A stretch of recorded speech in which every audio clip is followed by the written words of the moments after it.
Arik was known throughout the village for his skill. He was a hunter, strong and fearless. His spear was an extension of his arm, swift and deadly. The villagers depended on Arik for food and protection. He was their shield against the dangers of the savannah.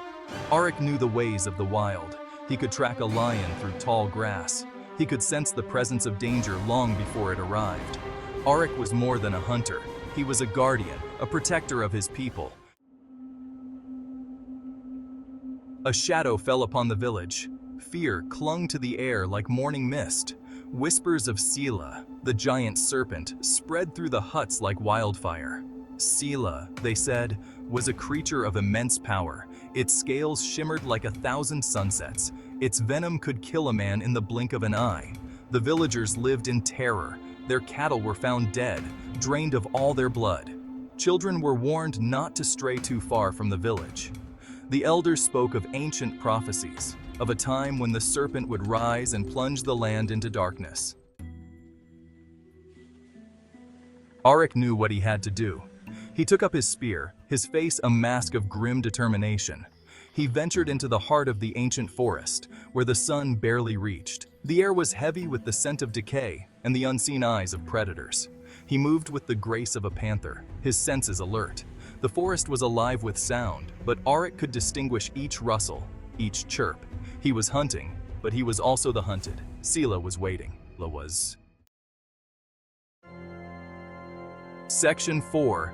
The Dance of Death. He found Sila in a clearing, coiled around a giant baobab tree. The serpent was even larger than the legends described, its scales gleaming in the dappled sunlight.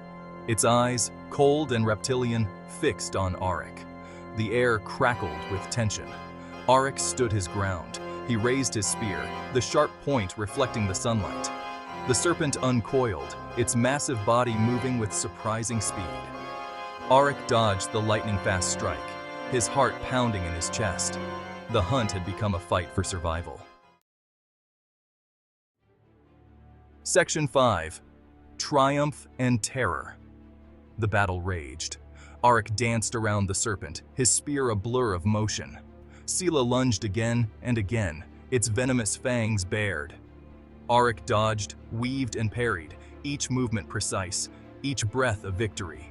Finally, he saw his chance. With a roar that echoed through the forest, Arik plunged his spear deep into the serpent's heart. Sila writhed, its massive body crashing through the undergrowth. Then, with a shudder, it lay still. Arik stood over his vanquished foe, his chest heaving, his body slick with sweat. He had won, but his victory felt hollow. He had slain a monster, but what had he unleashed? Section 6. A Legacy of Venom. Arik returned to the village a hero.